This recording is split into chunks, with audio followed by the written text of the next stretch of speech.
A lone father with just a middle school education. I wouldn't wish for my daughter to wed into such a situation. Leave my son.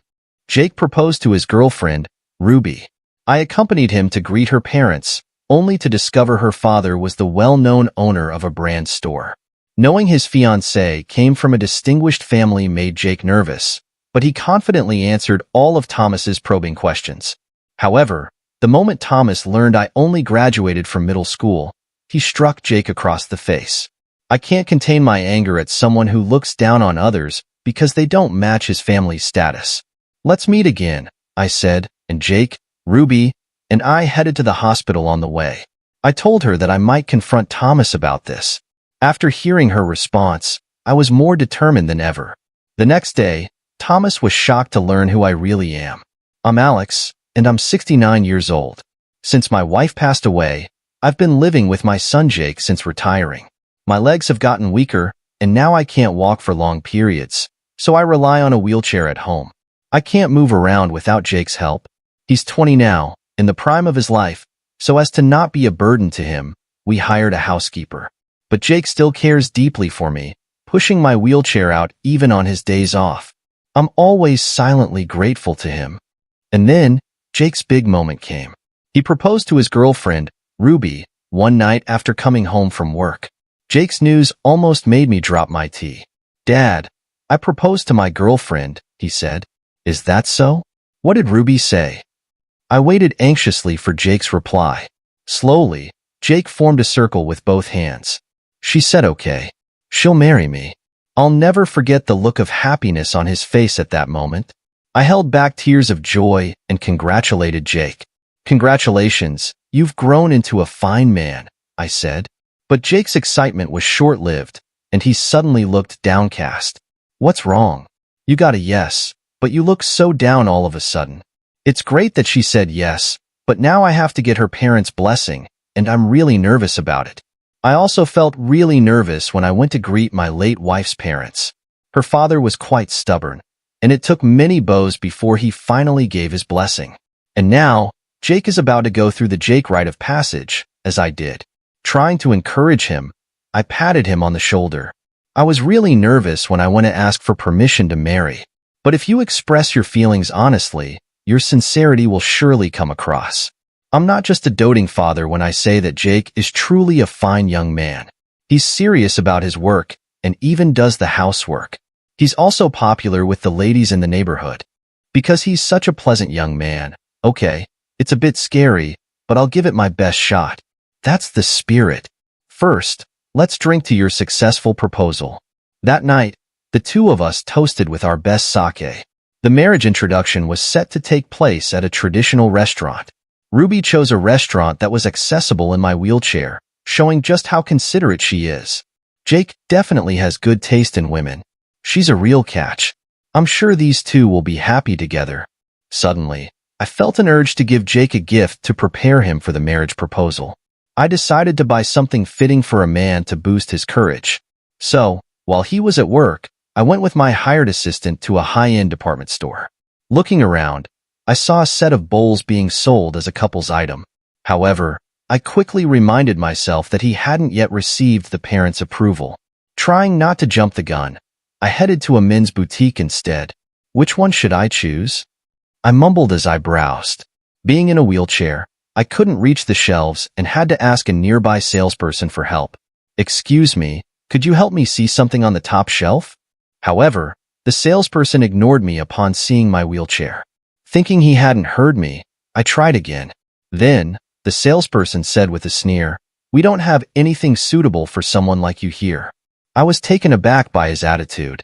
Just as I was about to complain, a well-dressed man emerged from the back. The other staff bowed to him, showing he was someone important at the store. He seemed to be in his late 50s, stocky and stout. I approached him, hoping he would correct the salesperson's behavior. "Excuse me, I was treated horribly by your staff." As I was about to explain, the earlier salesperson called out, "Mr. Thomas, the president," and hurried over. This man in the suit was not the store manager but the president of the company. Upon hearing his name and taking a closer look, I recognized him. He was Thomas, the the head of a major menswear brand that operates stores nationwide, a brand well known throughout Japan. Well, sir, was there an issue with the staff? When I explained what happened, Thomas looked down at me and asked again. That staff member treated me with disrespect when I asked for help. I expected Thomas to apologize and correct the issue, but to my dismay, he just snorted and laughed. Haha, sir, this is a high-end men's store. If you're dissatisfied, perhaps try somewhere else. I was shocked and openly showed my anger. Can't you see? Our clientele are all affluent. We have nothing suitable for someone as plainly dressed as you. Thomas smirked, laughing with the staff. Appalled by the treatment, I left the store in anger. Forget it. I don't need this place. I knew the brand was popular among celebrities, but this was a bitter experience. I eventually bought a different gift, but the incident left a bad taste in my mouth. I plan to give Jake the gift after a successful marriage proposal meeting, and today we are on our way to the traditional restaurant where Ruby's parents are waiting. Sigh. I'm getting nervous, Jake sighed as he pushed my wheelchair. Don't worry, Ruby's parents are probably nice people, I reassured him. Multiple Alexes as we approached our destination. Though traditional Japanese restaurants often have mats and cushions, they accommodated me with a room with chairs and a table waiting. There were Ruby and her parents, but the moment I saw her father's face, I involuntarily exclaimed, "What's wrong, Dad?" Nothing, it's nothing. The father of the other party turned out to be Mr. Thomas, the president from earlier. Indeed, Ruby shares his last name, which isn't usual, so I hadn't thought much of it. When I saw Thomas, he looked at me and nodded with a smile. His demeanor was different from our encounter at the store, and I couldn't hide my surprise. Nice to meet you. I'm looking forward to today, he said, inviting me to sit down. That's when I realized he had forgotten meeting me. To him, I was just another unsuitable customer, not even worth remembering.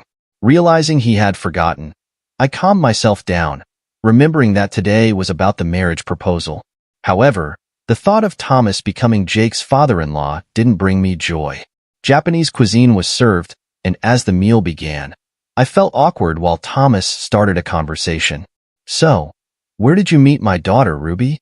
I met her through a mutual acquaintance at work, and it was love at first sight for both of us. They dated after work, and their relationship deepened, I added. Ah, you have a good eye to take a liking to my daughter, Thomas chuckled. I learned about your family after dating for a while, and was surprised to find out that my father-in-law is a famous apparel company's president. Haha, right? S seemed to be getting along well with Thomas. I was relieved to see the parents and Jake in a friendly atmosphere. Ruby, initially nervous, relaxed as she saw the two men chatting. Then, Thomas began. Our family line dates back far beyond the show era, and I've always been told by my father not to let our legacy fade. It's the duty of the Thomas family head. Yes, the mood tensed up, and Jake audibly swallowed. So, I need to determine if you are suitable to be my daughter's husband. Let's see if you have what it takes. Thomas gave Jake a sly look. He was smiling, but his words clearly placed us beneath him. I had thought this at the store, but Thomas is an arrogant man. He seems to think that all the glory built up by his ancestors is his own doing. Sitting quietly, Ruby whispered a criticism to him. Dad, please choose your words carefully. In an instant, Thomas slapped her across the face. It was so sudden that Jake and I couldn't move. What kind of attitude is that towards your father? I will decide who your husband will be. Don't you dare speak out. Ruby looked downcast with a bruised cheek. I was shocked. It was too much. Mr. Thomas, sir, that was a bit too much. Jake rebuked him immediately. Thinking, the Jackie. But perhaps that was a mistake as Thomas glared at him. Oh, a greenhorn dares to speak against me? Thomas dared to speak against me. I came here today hoping for your approval to marry Ruby, Jake responded, looking straight at the daunting figure before him. He was determined to marry Ruby no matter the opponent. Inspired by his courage, I also faced Thomas. My son is diligent at work and highly regarded by his superiors. He's still in his 20s, but I believe he has a promising future. Desperate to join our ranks, are you? Thomas scoffed. Keeping my cool against his snide remark, I said, I only wish for my son and Ruby's happiness. Please grant them your blessing for their marriage." Then I bowed my head down to the table. "Please let your daughter marry me," Jake followed suit, bowing deeply. However, Thomas clicked his tongue loudly. "Didn't you hear? I decide if you are suitable to be my son-in-law." "Dad, don't raise your voice. It's disturbing the other patrons," Ruby intervened. "Be quiet. Your marriage is my decision to make." Despite Ruby's attempt to stop him, Thomas glared back at us. "Why are only two of you here? It's only polite for both parents to come to a marriage meeting. You know that, Jake's mother." It seems Jake had already explained our family situation to her, but Thomas appeared to have completely forgotten. "My wife passed away when Jake was in high school. Since then, it's just been the two of us," I explained. "We've overcome the grief of losing family members and are here now. My role, having outlived my wife, is to ensure Jake's happiness. So, it's a father-son household. Such broken people shouldn't dare approach our family," Thomas sneered. Jake and I were stunned by his insult. Ruby and her mother looked at Thomas in disbelief. "Please take back what you just said. I might overlook it if it was just about me, but I can't ignore an insult towards my father and late mother." Jake, sitting beside me, was visibly angry, his face turning red. "An insult? I'm merely stating facts," Thomas scoffed, taunting him further. Then, ignoring our opinions, he bombarded us with questions. "Any promotions in the pipeline? If the current project I'm negotiating succeeds, there might be a chance for a promotion to manager. And you think that's enough to marry into?" Thomas laughed mockingly. Every Alex Jake answered, Thomas would laugh at him as if mocking him. The atmosphere felt as oppressive as a stress interview, weighing heavily on the room. Ruby and her mother, perhaps frightened by Thomas, remained silent and looked down the whole Alex. "I only like highly educated elites, truly. Jake, you've graduated from a decent university, right?" I was getting angry at the way he was sizing up Jake. Facing Thomas, who judged us as lesser and sneered, I wanted to put him in his place, but I knew any reactions could jeopardize Jake's marriage. "I studied economics at a national university and have experience studying abroad," Jake responded firmly, unfazed by Thomas's oppressive questioning. Ruby seemed relieved by his demeanor. I felt proud of my son, but perhaps disliking Jake's attitude, Thomas frowned and turned to me with a question. "And where did you go to university?" I felt an unpleasant premonition, but could not lie. Due to financial reasons, I only graduated from middle school and never went to college. And my answer? Thomas twitched his eyebrow and fell silent amid the heavy silence. Jake spoke up. "Educational backgrounds don't matter between Ruby and me. We are serious about wanting to marry." Just as he continued, Thomas's fist struck Jake's face. He was sent flying, crashing through the sliding doors onto the outside corridor. A passing server screamed in shock. I moved my wheelchair to see Jake with his nose swollen and red. Ruby rushed over and pressed a handkerchief to his nose. At this point, my patience with Thomas had run out. "What are you doing to my son?" I yelled at him. Thomas looked down on us with cold disdain. A single father with only a middle school education. I wouldn't want my daughter marrying into that. "Get out." It seemed he had struck Jake because of his disdain for our family background and educational level. "Let's meet again," I said, filled with the urge to retaliate but prioritizing Jake's care. I knew we needed to get him to a hospital due to a possible fracture. After giving Thomas a stern look, I asked a server to call a taxi. While waiting, I asked Thomas one last question. "Do you recognize my face by any chance, Mr. Thomas?" "What? I wouldn't know someone as poor-looking as you." Thomas glanced at me and scoffed dismissively. "Is that so? That's too bad," I retorted. "What are you trying to say?" "You're not the bottom of the barrel," he sneered. I didn't respond, and as the taxi arrived, the server helped us get in. Ruby also tearfully offered to accompany us, so the three of us went to the hospital. On the way, Ruby spoke up softly. "My father has always been like this, always saying we are a noble family. It seems William grew into such an arrogant person due to the privileged environment he was raised in. Having too much wealth seems to corrupt people. Yet Ruby is such a kind-hearted woman, unlike what one would expect from someone like him. She's still showing concern for Jake. how happy Jake and she would be if they got married. But the huge obstacle they face is Thomas, I said to Ruby. We might have to confront your father, and it might affect you, your mother, and your home. She looked at me with wide eyes. Then with a determined look, she replied, no matter what, I want to marry Jake. I will tell my mother myself. Knowing her feelings, I took out my cell phone and made a call. Hello, it's me. Sorry for the urgency, but gather everyone for an emergency. Soon after, we arrived at the hospital. Fortunately, Jake did not have any fractures, only needing some ointment. We got a medical report from the doctor, now ready to handle Thomas whenever necessary. The next day, I went to a rented conference room somewhere in downtown. Worried about me, Jake was with his assistant today due to work. When I entered the conference room, many people were already there, including some older gentlemen and a woman in her 40s wearing glasses. Thomas was also present. Seeing me, he looked utterly shocked. Why are you here? He exclaimed loudly. As soon as he raised his voice, the others in the room glared at him. Noticing the odd atmosphere, Thomas looked around nervously. What's going on with everyone? It's obvious, Mr. Thomas, one remarked. More importantly, why is a middle school grad in this sacred place? Initially shocked, Thomas now looked at me with disdain. I gathered everyone here urgently. I responded, what? You are not an outsider, Thomas shouted in anger, but inciting his emotions further, I smirked mischievously. Is it appropriate to speak to me like that, considering I'm the majority shareholder? Poor Thomas's face turned to disbelief, and I couldn't help but laugh. My goodness, not knowing your own company's shareholders. What a noble family, I taunted. What? It's true. I own more than half of the company's shares and attend shareholder meetings.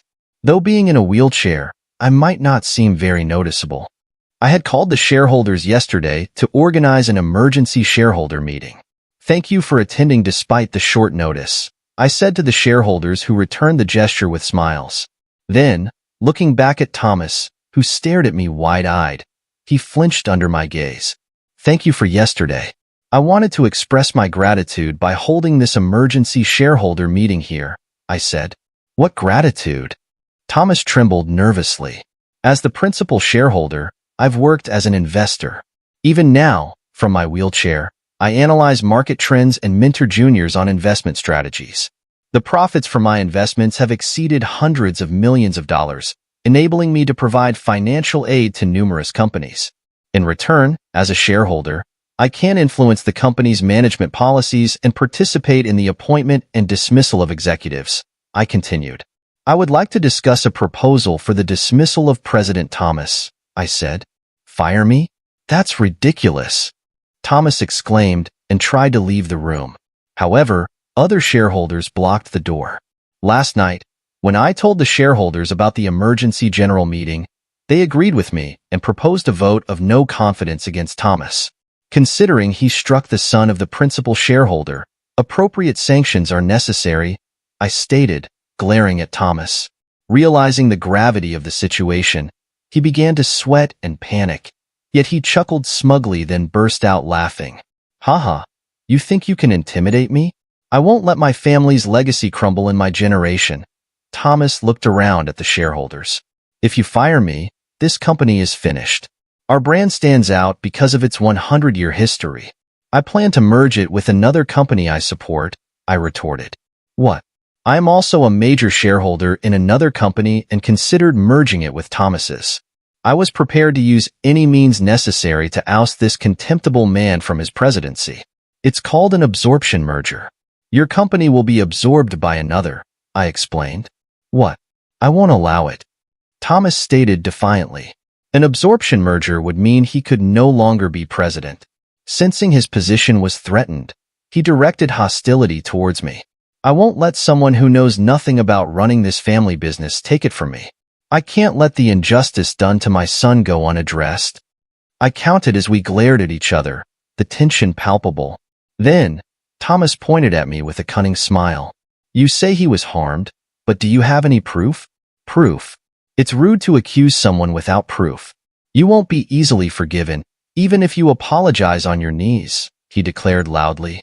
Then, He addressed the other shareholders. Have any of you seen proof from Mr. Alex? They looked at each other and shook their heads. I had only verbally informed them of the situation.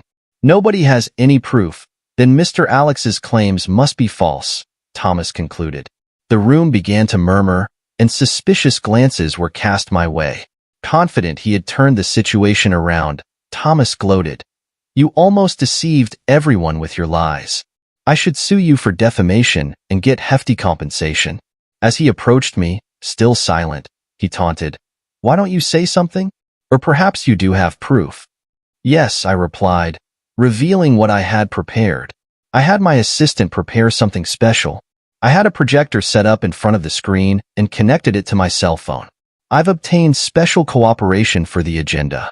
I will now play a video, I announced to Thomas and the others.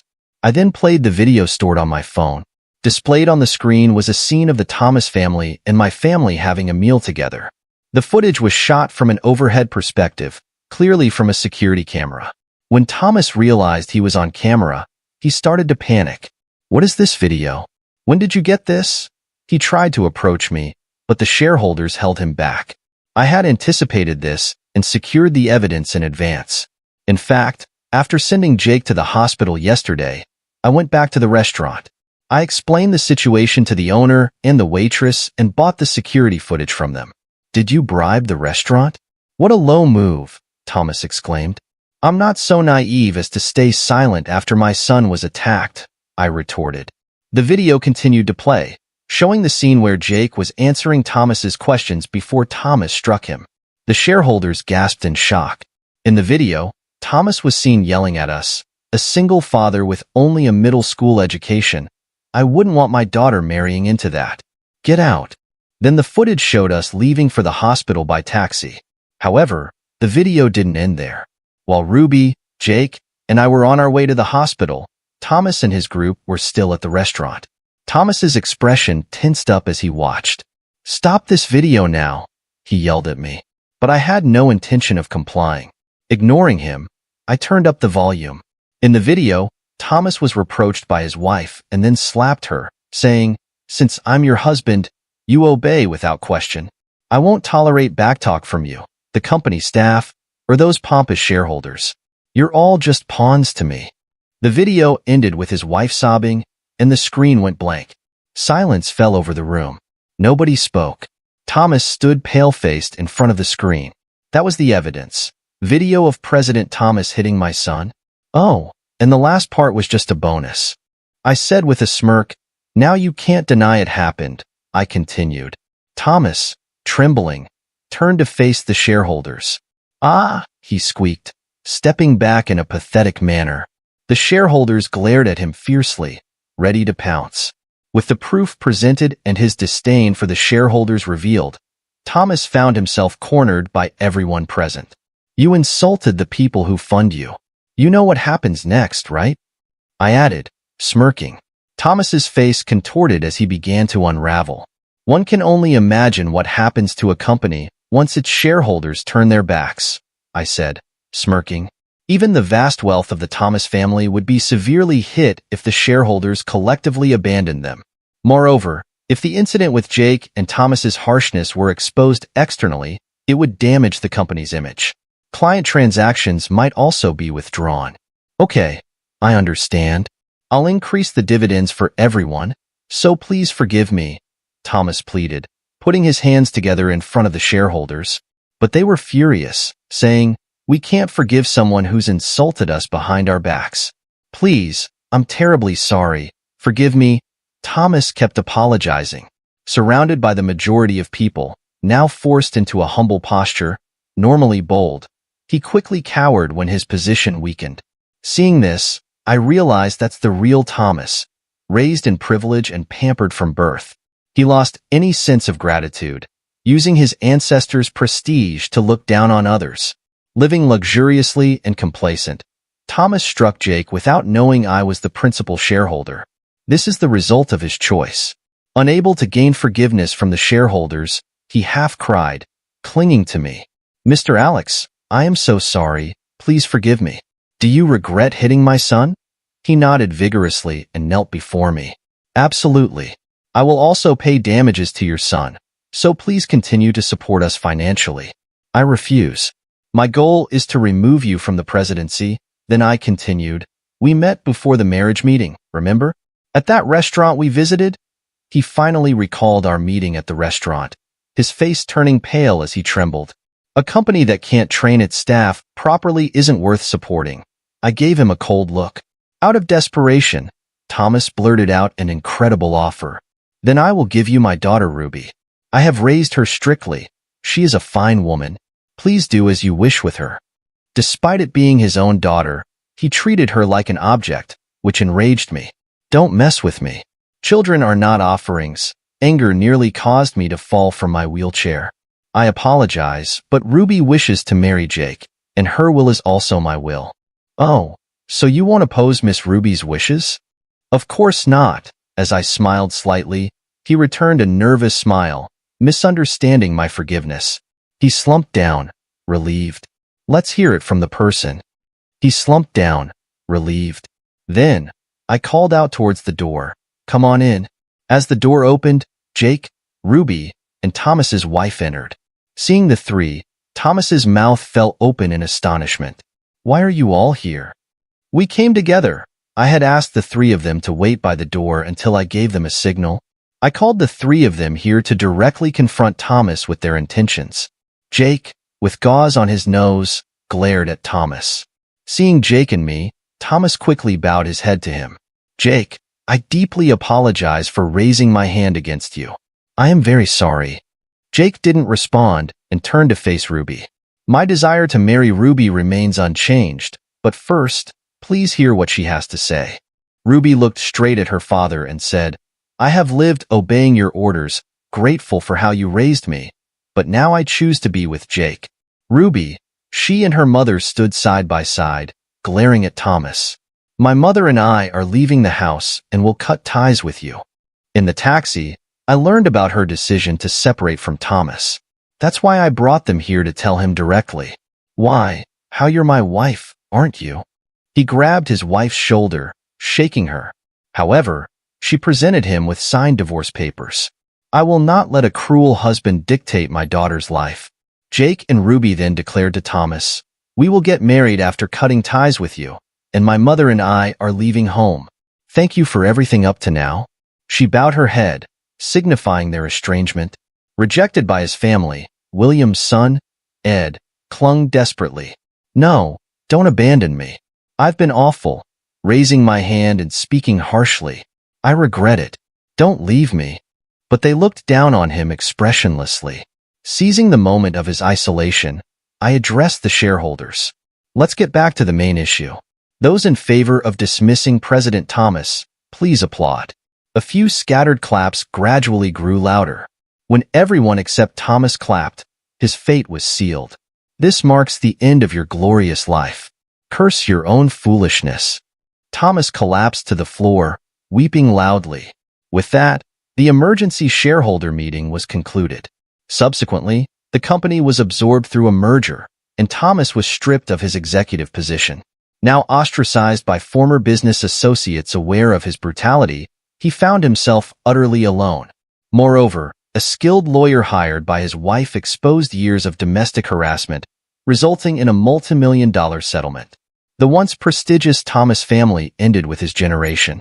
Thomas tried to start new businesses using the remnants of his fortune, but soon faced financial difficulties and went bankrupt repeatedly, increasing his debts until nothing was left. His mansion was seized for debt repayment, and all valuable possessions were confiscated. Without work, family, or a home, Thomas wandered until he became homeless. One wonders what his ancestors, who had built such wealth, would think seeing him now. Likely, standing at his bedside at night, whispering words of resentment. After the merger, Ruby and her mother lived modestly, their faces brightening, freed from Thomas's oppressive presence. Relieved, Jake happily married Ruby. They built a new home and invited me to live with them. Initially, I refused, not wanting to intrude on the newlyweds, but they insisted, and I was spared loneliness. And one thing I almost forgot. I finally gave Jake the wedding gift I had carefully been saving for him.